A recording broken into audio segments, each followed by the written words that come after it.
Hey everyone, welcome to Kanen Coffee Espresso Machines. Here we have another Pavoni. This unit had a bit of a leak from the steam wand, which we were able to fix. Steam wands naturally drip a little bit because there's so much pressure in the Pavoni. But we gave her a tune-up, replaced a lot of gaskets. We also tightened the base down here. So let's pour a shot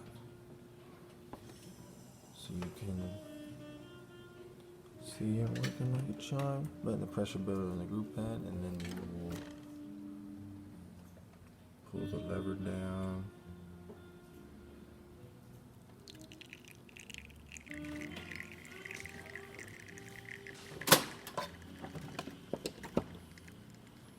There you have it.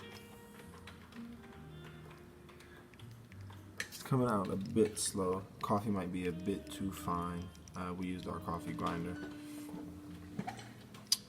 But as you can see, she's working like a charm. The lever's very easy to use. And there you have it. Thank you for watching. Please give this video a thumbs up and subscribe to our YouTube channel for more content like this every day. Thanks.